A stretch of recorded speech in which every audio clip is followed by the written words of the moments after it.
buscar en nuestras Biblias el libro de Lucas, capítulo 22.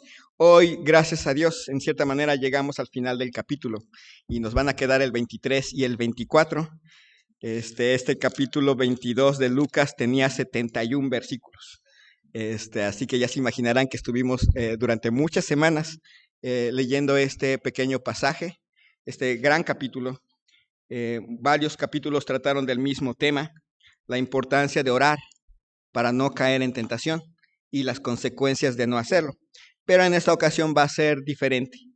Vamos ahí a Lucas capítulo 22. Vamos a leer del versículo 62 al capítulo 23, versículo 1. Dice así la palabra de Dios. Y Pedro, saliendo fuera, lloró amargamente. Y los hombres que custodiaban a Jesús se burlaban de él y le golpeaban. Y vendándole los ojos, le golpeaban el rostro y le preguntaban, diciendo, profetiza, ¿quién es el que te golpeó? Y decían otras muchas cosas injuriándole. Cuando era de día, se juntaron los ancianos del pueblo, los principales sacerdotes y los escribas, y le trajeron al concilio diciendo, ¿eres tú el Cristo? Dínoslo. Y les dijo, si os lo dijere, no creeréis. Y también si os preguntare, no me responderéis, ni me soltaréis. Pero desde ahora el Hijo del Hombre se sentará a la diestra del poder de Dios. Dijeron todos, ¿luego eres tú el Hijo de Dios? Y él les dijo, vosotros decís que lo soy. Entonces ellos dijeron, ¿qué más testimonio necesitamos? Porque nosotros mismos lo hemos oído de su boca. Levantándose entonces toda la muchedumbre de ellos, llevaron a Jesús a Pilato. Oremos. Señor y Dios, te doy gracias en esta mañana por la vida que nos das, por la salvación en Cristo Jesús. Te damos gracias por tantas cosas que has hecho en nosotros. Y ahora te pido, Señor, que tú hables en nuestro corazón, que tú toques vidas en esta mañana. Si hay alguien aquí que no es salvo, que este día pueda ser el día de salvación para esa persona. Para los que ya somos salvos, que tú hables en nuestra vida. Aquellos hermanos, hermanas que buscan agradarte, buscan vivir a Cristo en sus vidas, pero que luego se desaniman por el trato que reciben, que puedan encontrar en este pasaje el valor para seguir adelante. Aquellos hermanos, hermanas que de una u otra forma, por alguna razón les da miedo vivir a Cristo fuera de casa, en el trabajo, en la vida diaria, Señor, que agarren valor al ver lo que Cristo hizo por ellos. Y para aquellos que dentro de la iglesia a veces les causa risa que alguien viva a Cristo, les causa burla, que toque sus corazones, porque algo muy malo hay en su vida. Te ruego, Señor, tu bendición en esta mañana. Te pedimos, Señor, por nuestros enfermos, por aquellos hermanos que hoy no están aquí por causa de enfermedad, Señor, que tú, Señor, les sostengas y les animes en este día. Gracias, Señor, te doy. Te ruego esto en el nombre de Cristo Jesús. Amén. A modo de un contexto, los judíos se gloriaban de tener un sistema judicial verdaderamente justo. Hay que recordar que en el mundo antiguo y en el mundo, inclusive hasta la época de Napoleón, no se codificaron los sistemas judiciales. No había códigos de sistemas judiciales hasta la época de Napoleón, y estamos hablando del siglo XIX. Antes del siglo XIX dependía de lo que le llamamos jurisprudencia, es decir, que los jueces podían decidir castigar con un castigo a una persona y luego con otro castigo diferente por el mismo delito a otra persona. Depende las personas, pero el pueblo de Israel ya en la época de nuestro Señor Jesucristo tenían un sistema judicial muy avanzado para el momento. Desde la ley regulaba el sistema de justicia de los judíos. Cada comunidad, cada pueblo de Israel que tuviera 120 jefes de familia, tenían un consejo local llamado Sanedrín. Y el Sanedrín de Jerusalén era el Sanedrín más importante porque era como el equivalente a nuestra Suprema Corte de Justicia, donde se traían los casos más importantes y se llevaba a cabo los actos de justicia. Las leyes judías establecían que cada acusado debía tener derecho a un juicio público. No había juicios privados, eran juicios públicos. Además, cada acusado debía tener derecho a un defensor, a un abogado defensor, y por lo menos debía haber por lo menos 2 a 3 testigos como mínimo para poder acusar a alguien. Si no había 2 o 3 testigos, si había uno o no había testigos, no había posibilidad de acusar a nadie. Para los casos que iban a requerir la pena de muerte, las reglas eran aún más estrictas. Nunca se debía juzgar a alguien por meras suposiciones, que porque me dijeron, que porque escuché, que porque alguien me platicó. No se podía juzgar a alguien y llevarlo a la muerte por meras suposiciones. Las mujeres y los niños no podían ser testigos. En primer lugar, porque la mujer, decían, podía verse inclinada por algún tipo de rencor, por algún tipo de malos sentimientos contra el acusado y acusarlo falsamente.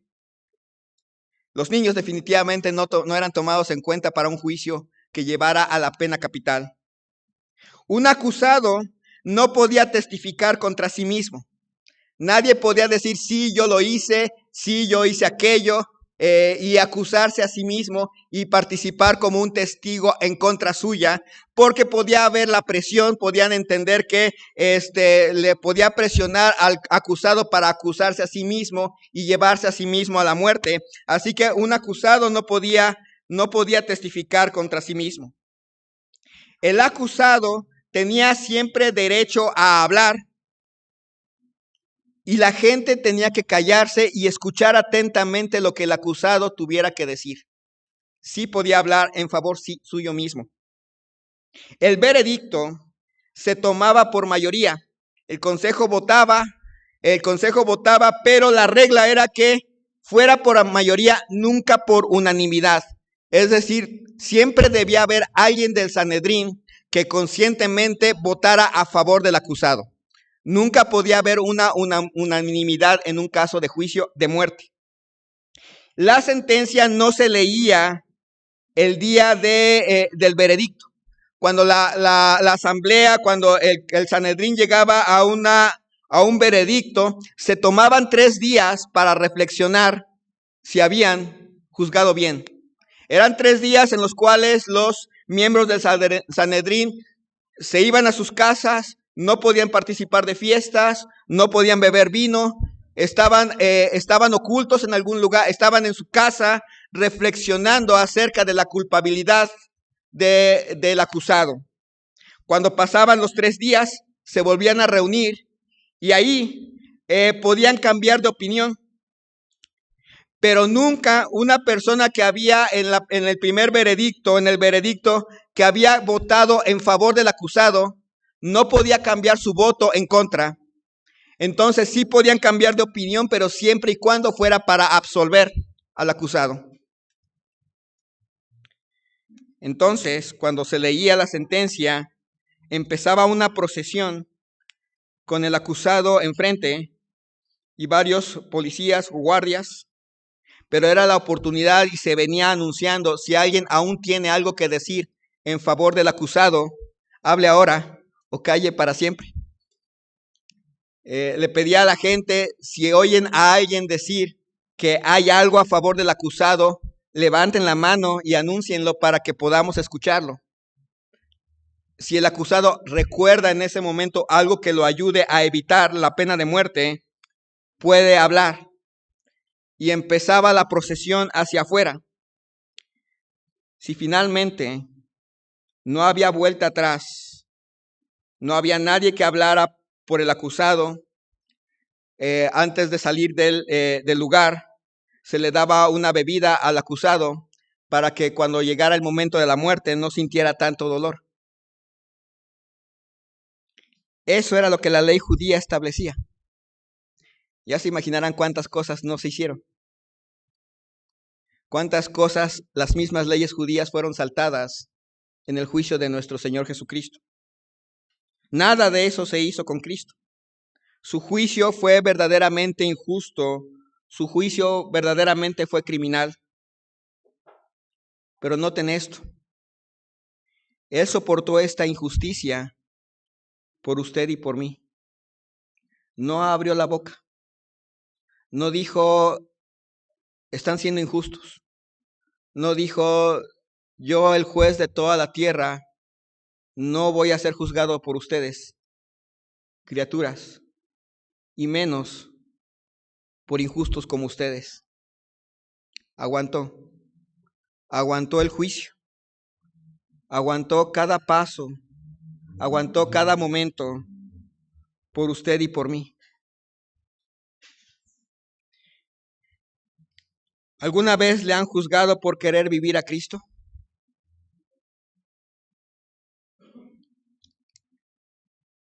¿Le ha desanimado el seguir a Cristo porque otros han hablado mal de usted? Cristo sufrió más que eso. ¿Alguna vez se ha puesto a juzgar los motivos de otros hermanos en su andar cristiano? Se me hace exagerado. Se me hace que es puritano. Se me hace... ¿Alguna vez se ha convertido en un juez injusto como estos hombres? ¿Le da miedo vivir por Cristo, por el qué dirán? Sí, viene a la iglesia, está en la iglesia, pero eso es todo lo que es la vida cristiana, porque le da miedo del otro lado, afuera, que usted no se ría de sus chistes, que usted no sea contado para sus fiestas, que se burlen de usted. Y por eso mantiene un bajo perfil como cristiano afuera de la iglesia. Piense por un momento en lo que Cristo hizo por usted. En primer lugar, vemos que Cristo sufrió un trato injusto a la sombra del público. Este evento que relata Lucas es la parte final del juicio. Pasaron cosas antes que nadie vio, que no se registraron en los libros, en las actas, pero sí quedaron registrados en los evangelios. Acompáñenme a buscar el libro de Juan capítulo 18. Juan capítulo 18, versículos 12 y 13.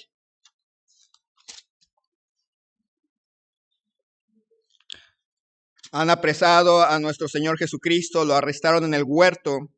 Y dice en el Evangelio de Juan, entonces la compañía de soldados, el tribuno y los alguaciles de los judíos prendieron a Jesús y le ataron y le llevaron primeramente a Anás, porque era suegro de Caifás, que era sumo sacerdote aquel año.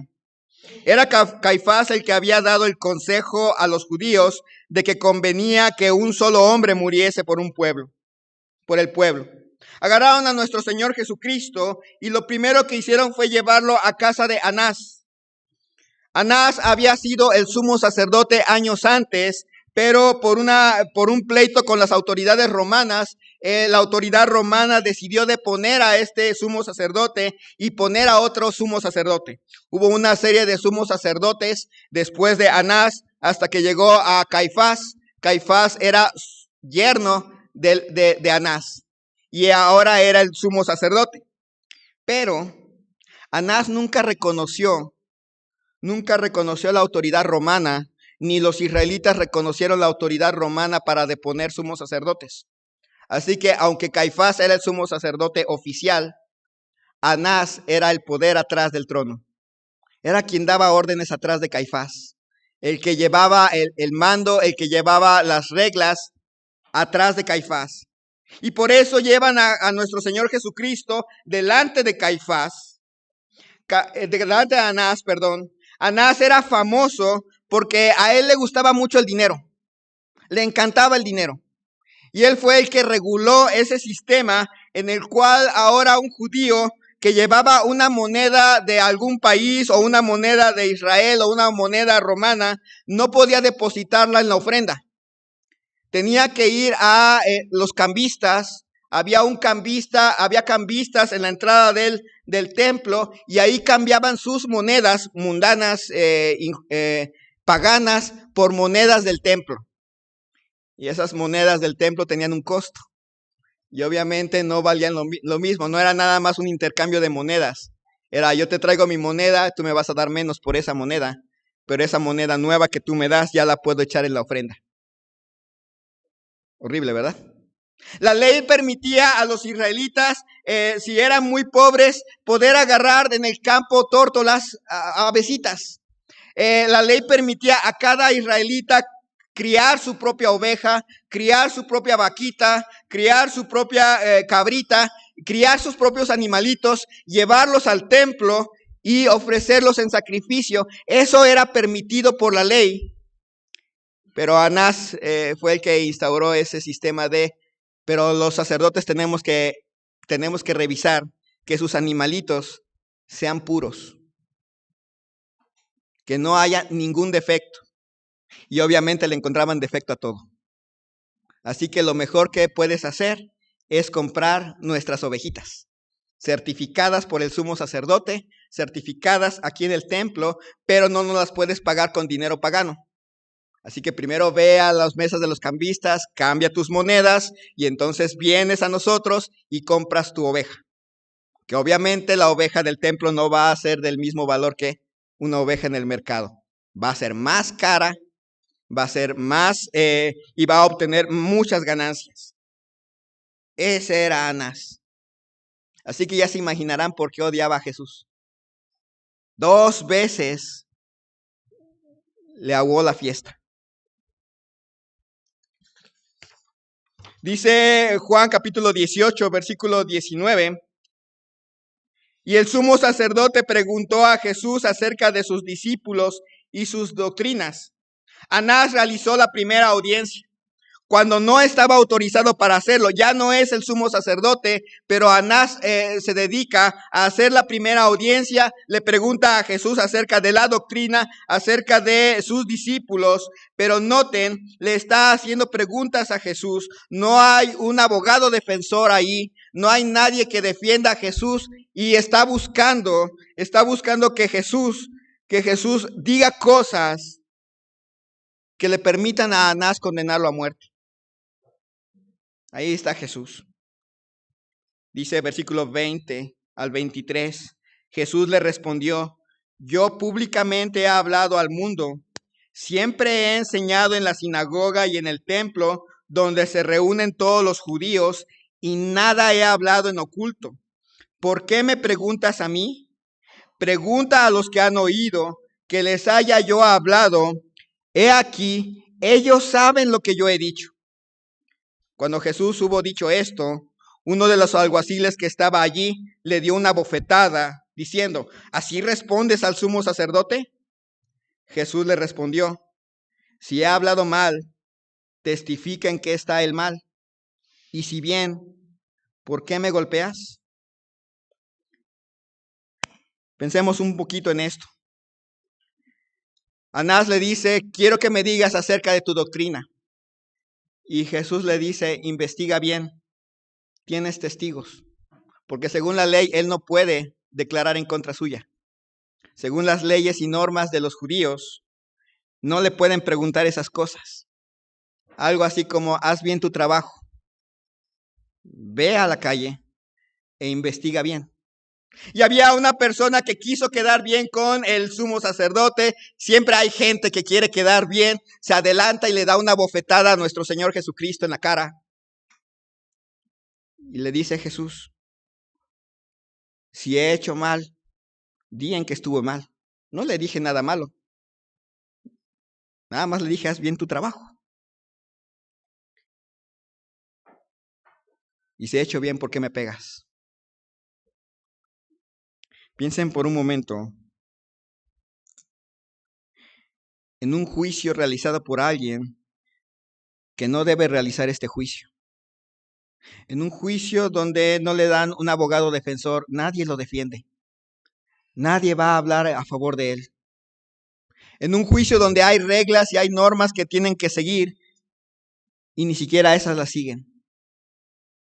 En un juicio donde terminan golpeándolo a medio juicio. No se ve ni ahora. Ahora un policía no va a llegar y le va a pegar a un reo por hablarle a un juez. ¿Ya se fijaron? Pero ahí está Jesús. Dice ahí en versículo 24, Anás entonces le envió atado a Caifás, el sumo sacerdote. Todo esto está pasando de noche. Anás lo regresa, no hay nada más que decir. Lo regresa ahora sí al sumo sacerdote. Dice ahí en Marcos capítulo 14, versículo 53. Marcos 14, versículo 53. Trajeron pues a Jesús al sumo sacerdote. Estaba hablando de cuando lo llevaron a Anás. Y se reunieron todos los principales sacerdotes y los ancianos y los escribas. Mientras nuestro Señor Jesucristo estaba con Anás, Caifás tuvo que levantar de la cama al resto del consejo. No hay mensajes de texto, no hay celular, no hay teléfono, así que tuvo que ir y mandar emisarios al resto del Sanedrín para reunirlos a medianoche en la noche para este juicio. Está ahí reuniéndolos. Las audiencias eran públicas, no en la noche, no en casas. Nunca se hacía una audiencia en días de fiesta, y este es un día de fiesta. No hubo acusación formal ni testigos. Y una cosa muy importante, el Sanedrín nunca podía originar acusaciones. Siempre revisaba casos. Hoy en día así pasa. La Suprema Corte de Justicia de la Nación nunca demanda a nadie. La Suprema Corte de Justicia de la Nación está para escuchar casos que otros les traen. Siempre está así. Nunca vamos a oír a la Suprema Corte de Justicia de la Nación empezando un juicio contra alguna autoridad. Siempre la vamos a ver resolviendo casos que a alguna autoridad o algún particular finalmente llevan. Así funcionaba el Sanedrín. Ellos no podían acusar a nadie. Solamente podían revisar los casos de acusación que otra persona traía. ¿Y qué vemos aquí? A un Sanedrín buscando originar la acusación.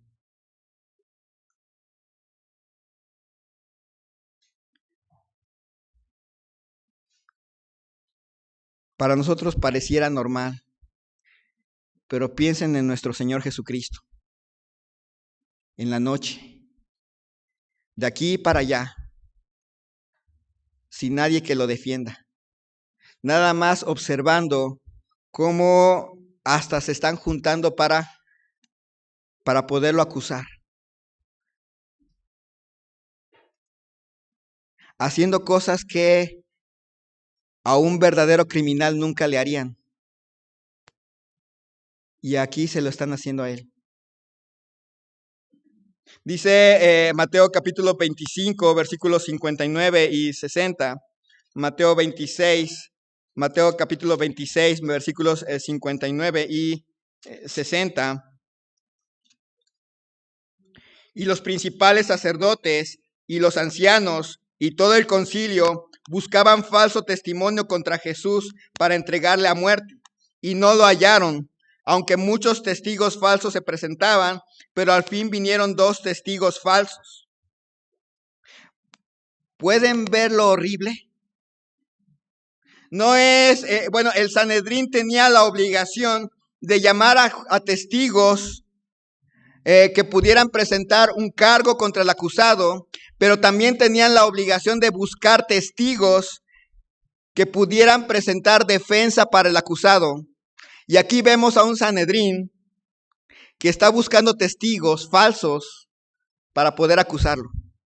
No está buscando testigos verdaderos que puedan presentar una acusación porque no la tienen. Aquí están dedicados a buscar a alguien que pueda decirles cosas que los ayuden a llevar a la muerte a Jesús de una manera legal, según ellos.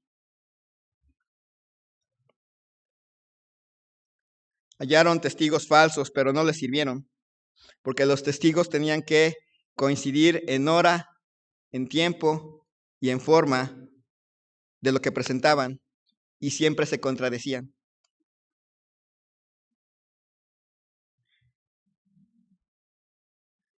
No hubo nadie que testificara a favor. No hubo nadie que dijera eso que dicen no es cierto. No hubo nadie que dijera eso que están diciendo de él no es exactamente lo que ustedes dicen que dijo. Ahí solo, sin sus discípulos, sin ningún amigo, siendo juzgado de una manera de lo más injusta posible.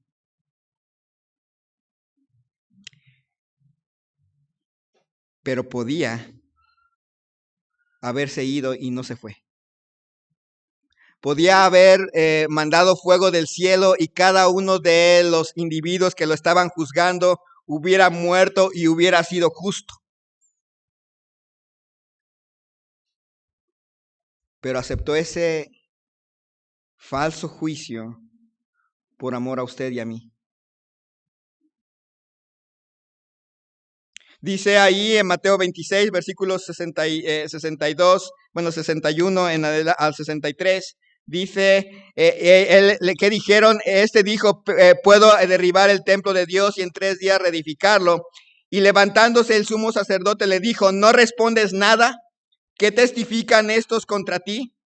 Mas Jesús callaba. Entonces el sumo sacerdote le dijo, te conjuro por el Dios viviente que nos digas si eres tú el Cristo, el Hijo de Dios. Caifás comienza a desesperarse y le exige a Jesús que se defienda. No respondes a lo que dicen delante de ti. Según la ley, según la ley de ellos, nunca se debía buscar que el acusado se incriminara a sí mismo. Nunca. Y era lo que ellos querían. Que hablara algo para que pudieran ejecutarlo.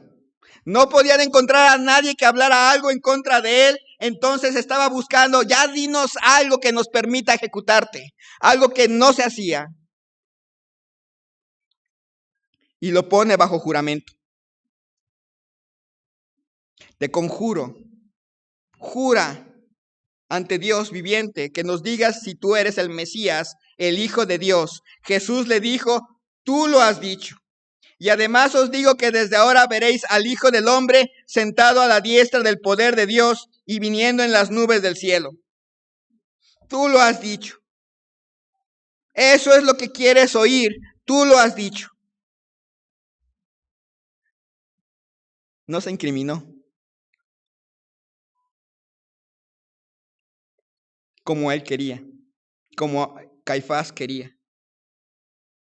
¿Cuál fue la respuesta de ellos? Dice versículo 65. Entonces el sumo sacerdote rasgó sus vestiduras diciendo, ha blasfemado, ¿qué más necesidad tenemos de testigos? He aquí ahora mismo habéis oído su blasfemia.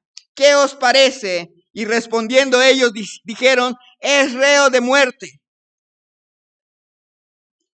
Hipócritamente se rasgan sus vestidos. De un automático y sin necesidad de deliberación, el sumo sacerdote dice, ha blasfemado. No le pregunta al resto del consejo cómo tenían que hacerlo. ¿Qué merece? Y no hay una deliberación, merece la muerte. Simplemente todos responden y no hay esos 3 días en los cuales tienen que reflexionar antes de poder condenar a él. Ni siquiera lo trataron como un criminal, porque al criminal los judíos lo defendían. Al criminal buscaban las maneras de ayudarlo para que no fuera a la muerte, pero a él no. Piensen en todo lo que Cristo tuvo que aguantar por usted y por mí. Se juzgaron sus palabras, se juzgaron sus motivos, se juzgaron sus acciones. Se buscó no que se defendiera, sino que se le condenara. Nunca hubo un compromiso con la justicia. Lo condenaron aún por encima de sus propias leyes.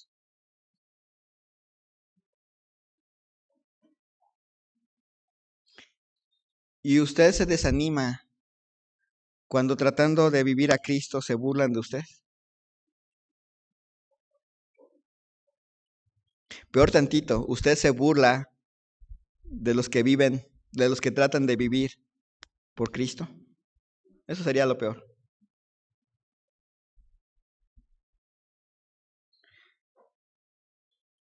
Le da miedo vivir para Cristo más allá de venir a la iglesia. Trata de, en el mundo, de llevar un perfil bajo, que la gente sí sepa que soy cristiano y que vengo a la iglesia, pero no más. Que no me cierren las puertas a sus fiestas. Que no me cierren las puertas a esto o aquello. Si cuentan un chiste obsceno, que no digan que soy un amargado. Y también me río, aunque para que nadie diga nada. Porque no quiero que alguien hable mal de mí. Puede pensar en lo que Cristo tuvo que aguantar por usted y por mí. Que nadie lo defendiera. Que le juzgaran tras puertas. Que lo condenaran sin darle una oportunidad de defenderse. Esto se hizo en la oscuridad. Dice Lucas capítulo 22, el pasaje de hoy.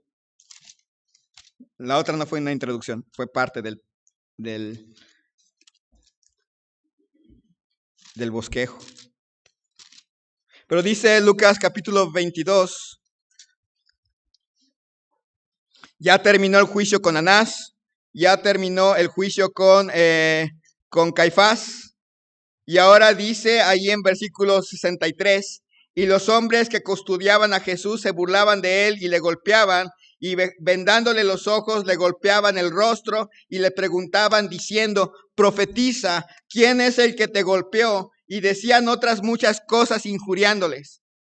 Imagínense, en la época moderna está un juez, está un jurado, está un criminal, están el fiscal, está el abogado defensor. Bueno, en este caso no habría abogado defensor, pero de repente termina el juicio y se baja el juez y le da una bofetada al acusado. Se baja todo todo el jurado y le empiezan a dar de puñetazos, le empiezan a escupir y luego llega el policía y le da con su garrote, le pega. ¿Eso se hace en los juicios ahora? No, ¿verdad? Y muchos de ellos, uno diría, merecen que les pase algo así. Da coraje si alguien hizo, por ejemplo, un violador de un niño. Da ganas de que... Pero no se hace eso. Esto es lo que pasó aquí. Una vez que terminó el juicio con Caifás, Anás, el resto del Sanedrín, los escribas, los guardias, empezaron a escupirle, a pegarle, le vendaron los ojos y burlándose, profetiza, ¿quién es el que te golpeó? Es horrible pensar que esa persona que le dijo eso, un día va a estar en el juicio del gran trono blanco y le va a decir Jesús, tú fuiste. Tú fuiste el que me golpeaste. Y lo sabía desde el principio. Desde el momento en que pusiste tu mano en mi cara, lo supe. Ya va a ser tarde para esa persona. El consejo perdió toda su dignidad, se unió a los guardias, comenzaron a burlarse y a golpear y a escupir, a insultar al Mesías.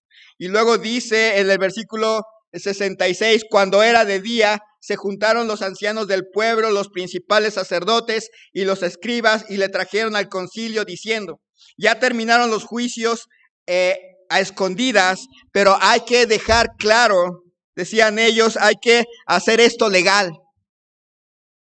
Así que ahora viene un juicio de día. Porque los juicios debían ser de día, los juicios debían de ser en el lugar donde se reúne el consejo, no en casa de Anás, no en casa de Caifás.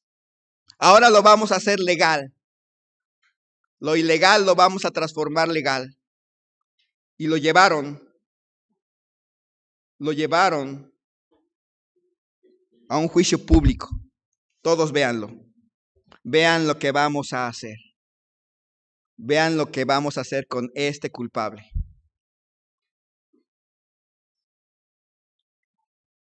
Públicamente ahora sí le preguntan: ¿eres tú el Cristo? Dínoslo. Y les dijo: si os lo dijere, no creeréis. Y también si os preguntare, no me responderéis ni me soltaréis. ¿Eres tú el Cristo? Te exijo que no los digas. ¿Eres el Mesías? Dile a todos. Quiero que todo el mundo te escuche que tú eres el Mesías. Y no porque queremos que todo el mundo crea, sino porque queremos condenarte. Porque dices algo que no es cierto. Y le contesta Jesús: si les dijere, no me van a creer. Y si empezare a hablar en mi defensa, no me van a escuchar. ¿Para qué hablo? No están comprometidos con la justicia. Me quieren condenar. Ya he hecho todo lo que el Mesías tenía que hacer según las Escrituras. ¿Para qué les digo más?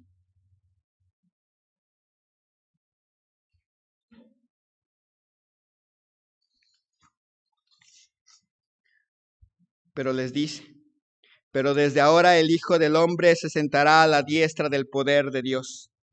Cristo les recalca que Él tiene los atributos escriturales del Mesías, que tiene derecho a ser servido, que tiene el lugar de honor. En cierta manera cita Daniel, en cierta manera cita el Salmo 110, el que iba a estar a la diestra del Padre, el que tiene el poder. Estaban juzgando al juez.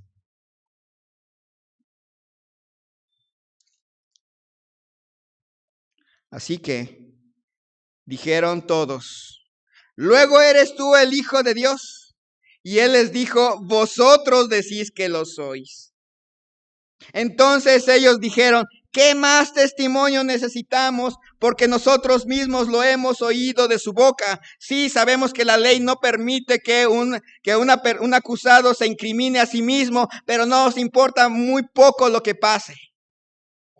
Así eran ellos.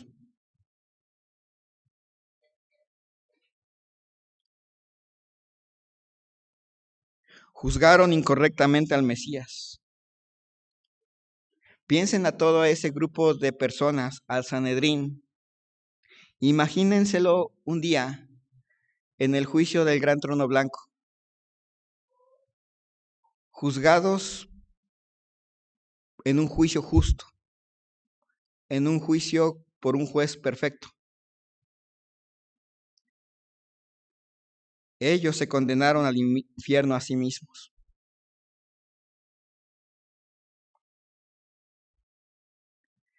Piensen por un momento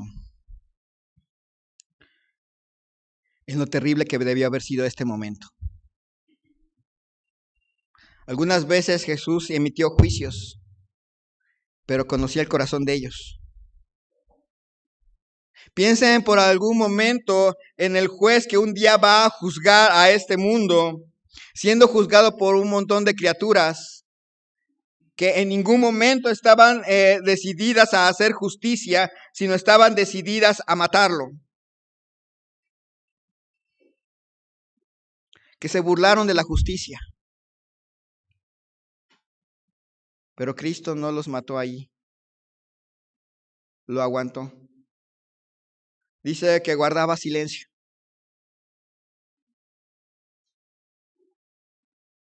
¿Qué hace usted cuando lo juzgan sin conocer sus motivos?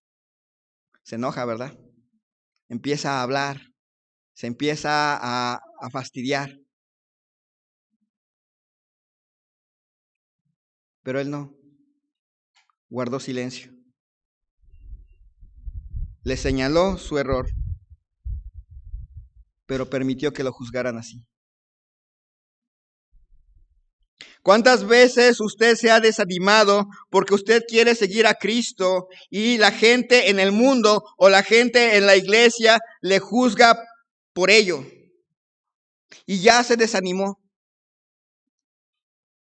Este pasaje está diseñado para que usted recuerde, Él no se desanimó, para que usted no se desanime. Para aquellas personas que cuando ven a alguien de la iglesia, lo ven seguir a ese hermano, a esa hermana, ven seguir a Cristo y lo primero que viene es un exagerado, es una persona que busca ser santucho y le empiezan a burlar de él. Este pasaje está diseñado para recordar, no sean así.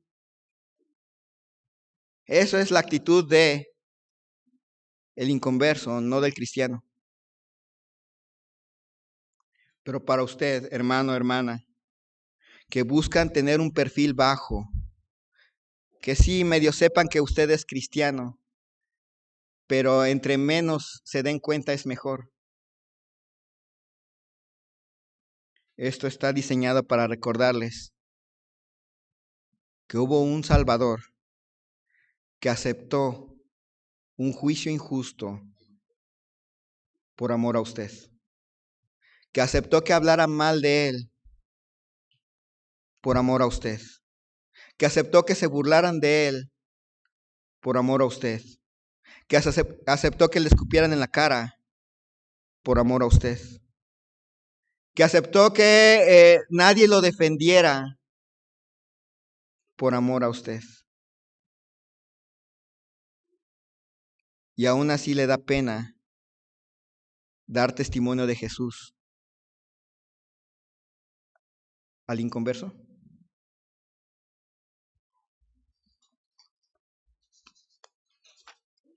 Hay una lectura que viene en el boletín que dice, la mayoría de los cristianos confesaríamos que sufrir no es exactamente lo que tenemos en mente cuando decimos que queremos que Dios nos use. Desde luego, queremos demostrar nuestra fe, pero no hasta el punto de sufrir persecución. Nos molesta que no nos tomen en cuenta en ascensos en el trabajo por ser cristianos, o que nos excluyan de actividades sociales por ser cristianos. Nos sentimos menospreciados, estafados, engañados. Sin embargo, debemos estar dispuestos a buscar a Dios en oración en medio de nuestra desesperación.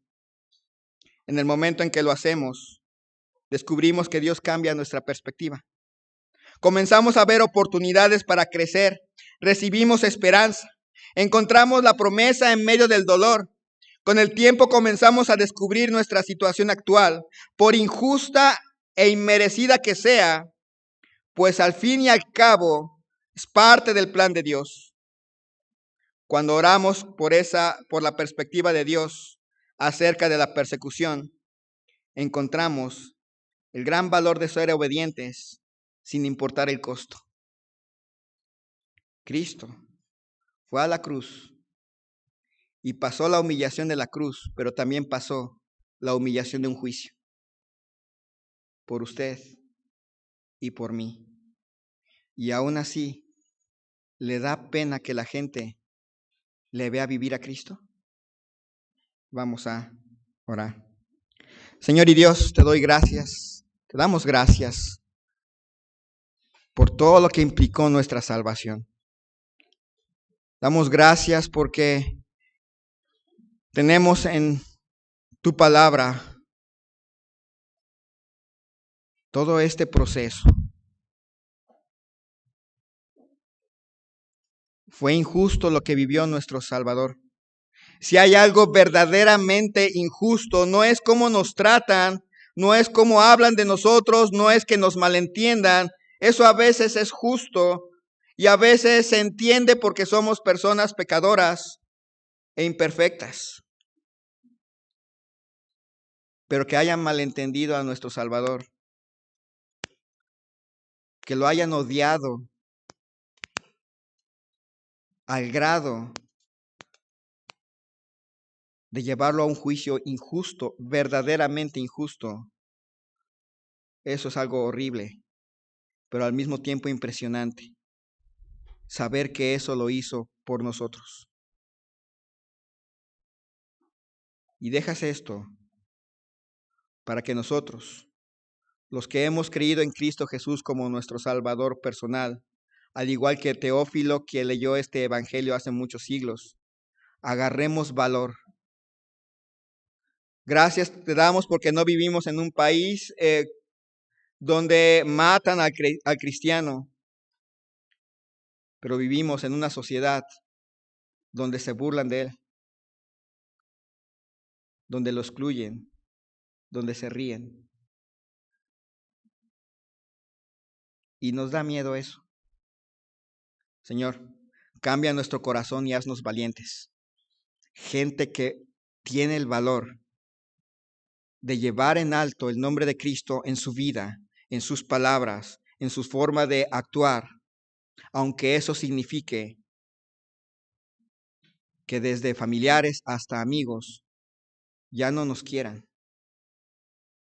nos malinterpreten, se burlen, nos excluyan. Será un honor padecer eso por causa de Cristo y no por ser rebeldes y groseros. Y así en actitud de oración, el altar está abierto. Tal vez usted quería seguir a Cristo, andaba en Cristo, buscando andar en Cristo, pero se burlaron de usted. La burla comenzó tal vez entre sus allegados, entre miembros de la iglesia, y se desanimó y ya dejó de seguir. ¿Por qué no viene al altar y a pedirle perdón y fuerzas para continuar? Tal vez a usted le da pena que la gente vea a usted a Cristo. Le da un poco de pena, un poco de temor, o mucho de pena, o mucho de temor. Cristo murió para que usted no tuviera temor. Cristo murió para que usted no tuviera vergüenza. ¿Por qué no viene al altar y pide valor, valentía? El altar está abierto. Mientras nuestra hermana toca el piano, el altar queda abierto.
Señor y Dios, te damos gracias por haber sido obediente hasta la muerte y muerte de cruz, Señor Jesucristo. Gracias. Señor, habla a nuestros corazones. No nos has dado un espíritu de cobardía, sino de poder. Que no nos dé pena. La gente puede juzgarnos y juzgarnos mal, pero no importa, porque tú juzgas bien. La gente puede ser cruel, Pero Señor, si tú eres con nosotros, ¿quién contra nosotros? Señor, quita de nuestros corazones toda cobardía, toda vergüenza, ya que nuestro Señor Jesucristo no se acobardó ni le dio pena. Fue juzgado injustamente de una manera clara y contundente, y aún así guardó silencio para llegar a la cruz a morir por nosotros.